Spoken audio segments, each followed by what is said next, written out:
بارش بھی برساتا ہے، زمین میں کھیتی بھی اگاتا ہے، انہی 40 ابدالوں کی وجہ سے مسلمانوں کی مدد بھی کی جاتی ہے۔ یہ 40 ابدال ہیں، یہ کون ہیں؟ اولیاء ہیں۔ عزیزان غالب ان سے بڑے مرتبے والے وطن ہوتے ہیں، وطنوں سے بڑے جو قطب ہوتے ہیں، ان کے اوپر ہر زمانے میں غوث ہوتا ہے۔ عزیز دوستو، اس پوری کائنات کا نظام اللہ تعالیٰ اس غوث کے ہاتھ میں رکھا ہوا ہوتا ہے۔ اور غوث کون ہوتا ہے؟ ہر زمانے میں جو غوث ہوتا ہے وہ غوث اعظم دستگیر کا دیوانہ ہوا کرتا ہے۔ عزیزان گرامی قدر، حقیقت کیا ہے؟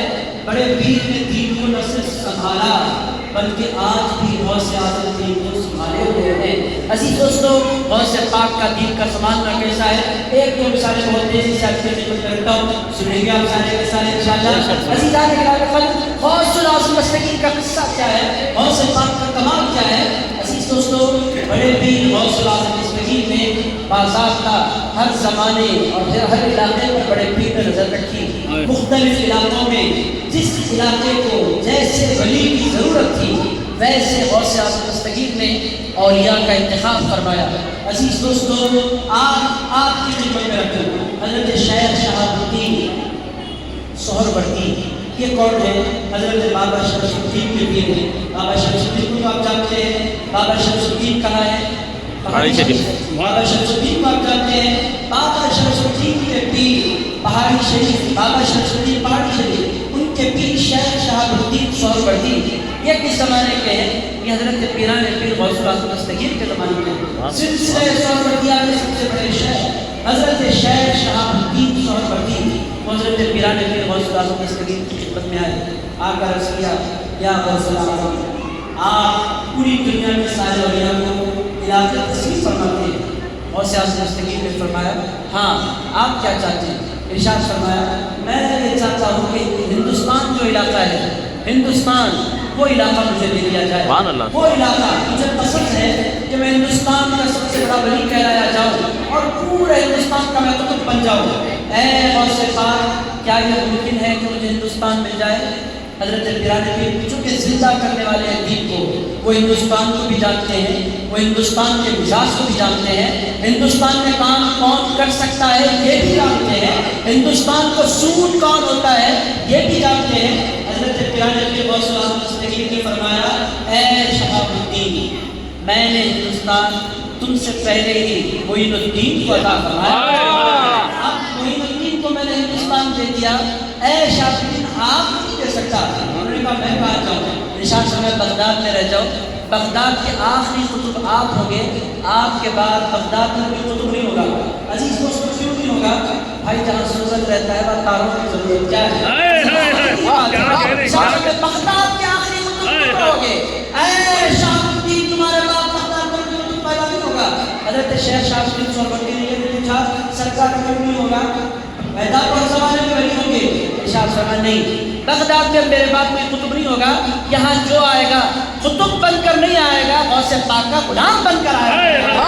اب بغداد میں جس کی انٹری ہوگی، بغداد کا قصہ کیا ہے میں نہیں کہہ رہا، حضرت شیخ شہاب الدین سہروردی فرماتے ہیں، اگر کوئی ولی بغداد میں انٹر ہو جائے اور غوث پاک کے دربار میں حاضری دیے بغیر چلا جائے، وقت کا کتنا ہی بڑا ولی کیوں نہ ہو، اللہ پاک فرماتا ہے تجھے میرے محبوب کی قدر، عبد القادر جیلانی غوث الاعظم کی قدر نہیں، تو کتنا ہی بڑا ولی کیوں نہ ہو، تو اس سے تیری ہدایت سلسلہ لی جائے گی۔ عزیزان، اپنے ذاتی کام کے لیے بھی اگر آپ بغداد میں انٹر ہو جائیں تو عزیزان بغداد جانے کے بعد غوث پاک کے پاس حاضری لگانا ضروری ہے۔ اگر آپ نے نہیں لگائی حاضری، عزیز اس کو کتنا ہی بڑا ولی کیوں ہو، پھر اس کی ہدایت باقی نہیں رہتی۔ میں اپنی زندگی کا قصہ سناتا ہوں تاکہ آپ کو ایک ڈیٹیل بھی ہو جائے، آپ کو پتہ بھی چلے کہ ولیوں کا نظام ہوتا کیا ہے۔ عزیزان 2022 کی بات، ہمارے چند چاہنے والے ان لوگوں نے کہا، حضرت چلو ایک کام کرتے ہیں، تمہیں جشن کی حاضری لگا کر آتے ہیں۔